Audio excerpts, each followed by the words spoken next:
Hello friends, आज हम लोग ब्लूम्स टैक्सोनॉमी की बात करते हैं। ये टॉपिक इतना इम्पॉर्टेंट है, चाहे आपका यूपी टेट हो, रीट हो या फिर आपका सी टेट हो, सुपर टेट हो, कोई भी आपका एग्जाम हो एजुकेशन से रिलेटेड, ब्लूम्स टैक्सोनॉमी बहुत ज़्यादा इम्पॉर्टेंट है। हमारे जो मनोवैज्ञानिक ब्लूम है, इन्होंने अपनी एक पुस्तक लिखी थी शैक्षिक उद्देश्यों का वर्गीकरण। शैक्षिक उद्देश्यों का वर्गीकरण में इन्होंने शिक्षा से रिलेटेड जितनी भी चीज़ें थी उसको इन्होंने डिस्क्राइब किया है। सबसे पहले इन्होंने शैक्षिक उद्देश्यों को 3 भागों में बांटा है। पहला पक्ष है जिसे हम लोग ज्ञानात्मक पक्ष बोलते हैं, दूसरा पक्ष है भावात्मक पक्ष और तीसरा पक्ष है क्रियात्मक पक्ष। इसे इंग्लिश में हम लोग ज्ञानात्मक पक्ष को कॉग्निटिव डोमेन, सेकंड हमारा जो भावात्मक पक्ष है उसे अफेक्टिव डोमेन और तीसरा जो हमारा क्रियात्मक पक्ष है उसे हम लोग साइकोमोटर डोमेन बोलते हैं। इसे हम लोग शॉर्ट में कैप नाम से भी जानते हैं, कॉग्निटिव, अफेक्टिव, साइकोमोटर। जो ब्लूम थे, ब्लूम के कुछ कलीग भी थे जिनकी सहायता से इन्होंने पूरी ब्लूम टैक्सोनॉमी का डिस्क्रिप्शन दिया। यहाँ पर सबसे पहले जो ज्ञानात्मक पक्ष है उसे कॉग्निटिव डोमेन कहा। ये जो कॉग्निटिव डोमेन है इसे इन्होंने 1956 में दिया था। इसमें 6 डोमेन आते हैं। क्या क्या आता है? ज्ञान, बोध, अनुप्रयोग, विश्लेषण, संश्लेषण, मूल्यांकन। जो यूपी टेट का एग्जाम हुआ था जो कैंसिल हो गया था, उसमें भी यहाँ से पूछा गया था कि ज्ञानात्मक पक्ष से कौन सा पक्ष नहीं आता, ये सबसे अपर लेवल में ज्ञानात्मक पक्ष में कौन सा आता है ब्लूम टैक्सोनॉमी में। तो सबसे पहले आपको याद रखना है ज्ञान, बोध, अनुप्रयोग, विश्लेषण, संश्लेषण, मूल्यांकन।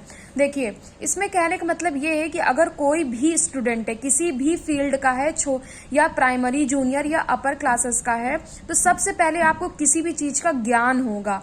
ज्ञान के बाद आप उसको बोध करेंगे। ज्ञान मतलब जैसे आपको इंडिकेशन दिया गया कि ये 1 है, 1 काऊ, 1 डॉग, तो ये आपका ज्ञान हो गया। उसके बाद आपको कहीं पर भी गाय दिख गई या फिर डॉग दिख गया तो आप उसको आप अगर उसे पहचानने में सक्षम है तो उसे हम लोग अवबोध कहेंगे या बोध कहेंगे।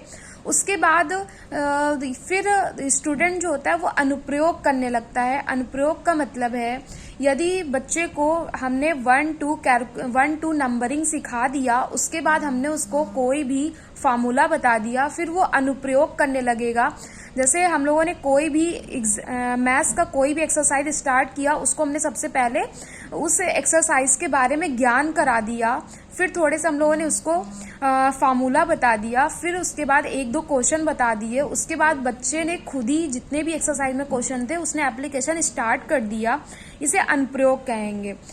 आफ्टर जो मिसलेनियस टॉपिक्स होते हैं उसमें वो विश्लेषण करेगा, क्योंकि उसमें अभी तक क्या था, हर एक्सरसाइज में कुछ फार्मूला दिए थे, उससे रिलेटेड क्वेश्चन दिए थे, तो वहां पर बच्चे ने देख लिया, अलग अलग फार्मूला को अलग अलग क्वेश्चन में एप्लीकेशन करके उसने अनुप्रयोग करना सीख लिया।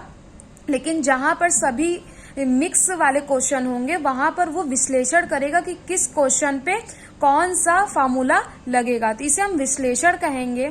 उसके बाद जब बच्चे ने बहुत सारे टॉपिक, मतलब जैसे मैथ्स से एक हमने सब्जेक्ट ले लिया एज अ एग्जाम्पल, तो उसने बहुत सारे टॉपिक पढ़ लिए। उसके बाद वो हर टॉपिक को विश्लेषण कर करके उसने क्या किया, अब उसने संश्लेषण करना स्टार्ट कर दिया। जैसे 6th स्टैंडर्ड का बच्चा है, 6th स्टैंडर्ड में उसने कुछ पढ़ लिया, फिर वो 7th क्लास में उसका एप्लीकेशन करने लगता है। 7th क्लास में वही टॉपिक से रिलेटेड हम लोग छोटी छोटी चीजें नहीं बताते, क्योंकि ऑलरेडी बच्चे को वो चीजें एप्लीकेशंस पता होती है।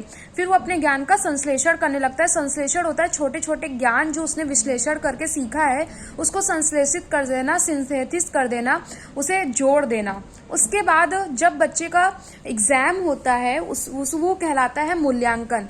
अगर ये तो अभी हम लोगों ने प्राइमरी लेवल की बात कर दी, अगर आप अपने जीवन के और भी बड़े पक्ष में हैं तो आप कितना सक्सेस है, ये आपका मूल्यांकन होता है। तो ये हमारे जो ब्लूम थे, ब्लूम ने 1956 में अपना ज्ञानात्मक पक्ष की बात करी थी। ज्ञान, बोध, अनुप्रयोग, विश्लेषण, संश्लेषण, मूल्यांकन। तो इसमें हम लोग यहाँ क्वेश्चन ये पूछा गया था कि सबसे अपर लेवल में क्या आता है, तो जो ज्ञान और बोध है ये फर्स्ट नंबर पे आ गए, फिर सेकंड नंबर पे आपके अनुप्रयोग मध्य में आ गए, अनुप्रयोग, विश्लेषण, और अपर लेवल में आपके आ गए संश्लेषण और मूल्यांकन। फिर दूसरा पक्ष है भावात्मक पक्ष, जिसे हम लोग अफेक्टिव डोमेन बोलते हैं। ये 1964 में क्रैथवॉल ने दिया था, ये इनके कलीग थे। तो सबसे पहले इन्होंने क्या कहा है कि सबसे पहले इनका जो निम्नतम स्तर है उसकी बात इन्होंने करी है, ग्रहण करना, रिसीव करना, उसके बाद रिस्पॉन्स करना। जैसे हम लोग टीचर हैं और बच्चे को कोई चीज बता रहे हैं, तो बच्चे ने क्या किया, उसको ग्रहण किया, जो हम लोगों ने ज्ञान दिया उसको ग्रहण किया।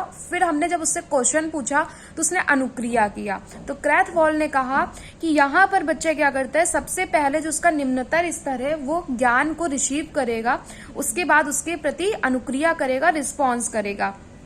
थर्ड नंबर पे इन्होंने कहा है मूल्य निर्धारण होगा, जैसा वो अनुक्रिया करेगा उसी प्रकार आप उसका मूल्य निर्धारण करेंगे कि बच्चा किस कैटेगरी का है।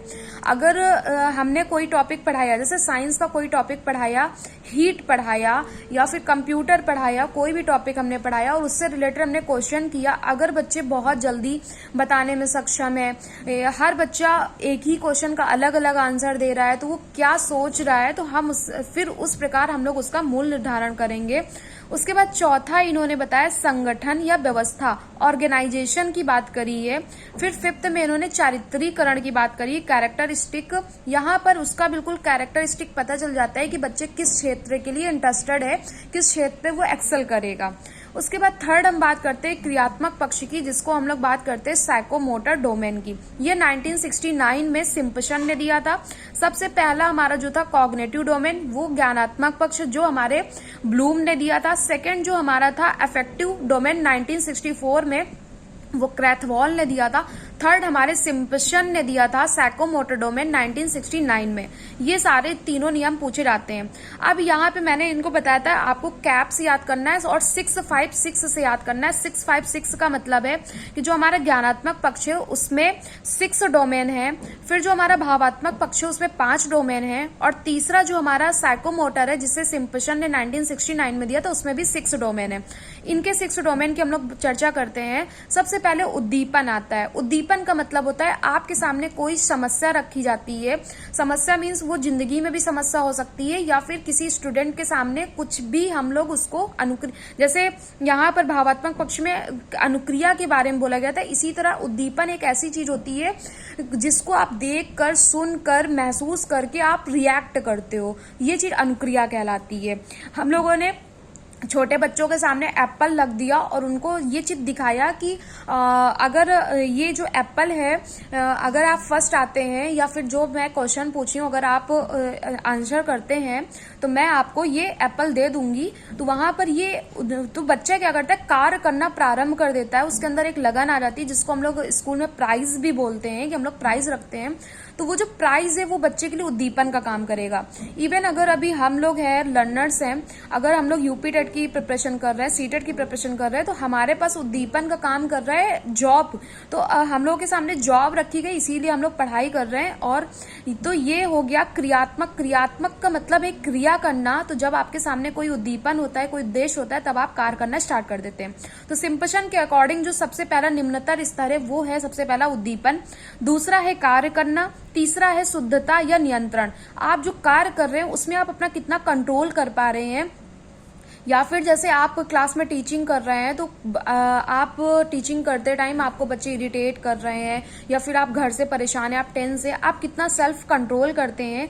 तीसरा है संयोजन या समायोजन। कभी कभी आपका ट्रांसफर ऐसी जगह पर हो जाएगा जहां पर आपने एक्सपेक्ट नहीं किया था, वहां की लैंग्वेज, वहां का एनवायरमेंट, वहां का खान पान आपको बिल्कुल पसंद नहीं होगा, फिर भी या फिर आपके जो साथ के टीचर्स होंगे, बच्चे होंगे, वो आपको पसंद नहीं होंगे, लेकिन फिर भी आप समायोजन करेंगे। या फिर क्लास में कुछ ऐसे भी स्टूडेंट्स हो जाते हैं जो बहुत ही अच्छी उनकी भाषा शैली नहीं होती या वेशभूषा बहुत ही अजीब होता है, या फिर उन कुछ भी बोल दिया है, या फिर बच्चों के अंदर एक भावना रहती है कि टीचर से मैं ये पूछूंगा, उनको नीचा दिखाऊंगा, तो ये भावना होती है। तो उसमें आप कितना अपने आप को समायोजित करते हैं। तीसरा है स्वाभाविकरण।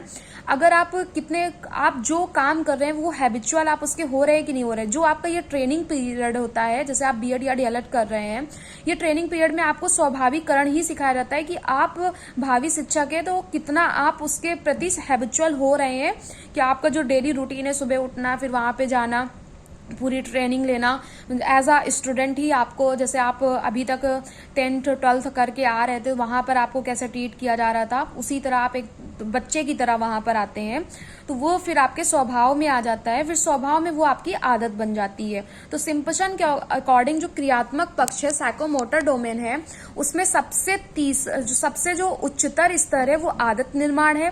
तो फिर से हम लोग चर्चा करते हैं। सबसे पहले जो ज्ञानात्मक पक्ष 1956 में ये ब्लूम ने दिया था, उसमें सबसे निम्नतर स्तर था आपका ज्ञान और सबसे उच्चतम स्तर था मूल्यांकन। फिर दूसरा जो हमारे क्रैथवॉल ने 1956 में अफेक्टिव डोमेन दिया, उसमें सबसे निम्नतर स्तर है आपका ग्रहण करना, रिसीव करना, और सबसे आपका अपर है उच्चतम स्तर है चारित्रीकरण, कैरेक्टरिस्टिक। तीसरा है आपका क्रियात्मक पक्ष साइकोमोटर डोमेन, 1969 में सिम्पसन ने दिया था, जिसमें सबसे पहला है उद्दीपन और लास्ट वाला है आदत निर्माण। तो उच्चतम स्तर में आपका आदत निर्माण है।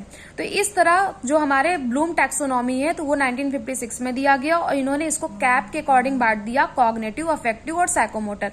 और ये जो तीनों डोमेन है वो एक दूसरे से रिलेटेड ही हैं, आप इनको अलग नहीं करते, सिर्फ इनकी जो शब्दावली है वो अलग है। अगर आप इनका मीन निकाले तो वही ही निकलेगा। तो इस प्रकार एक अच्छे भावी शिक्षक बनने के लिए हम लोग को ब्लूम टैक्सोनॉमी बहुत ही इंपॉर्टेंट हो जाती है हमारे लिए। और इस तरह ये बहुत इंपॉर्टेंट टॉपिक है। और अगर आप इसके एप्लीकेशंस देखना चाहते हैं तो जो सीटेट और यूपीटेट के प्रीवियस ईयर पेपर है उनको आप सॉल्व करें और वहाँ पे इनका एप्लीकेशन देख सकते हैं। Thank you so much.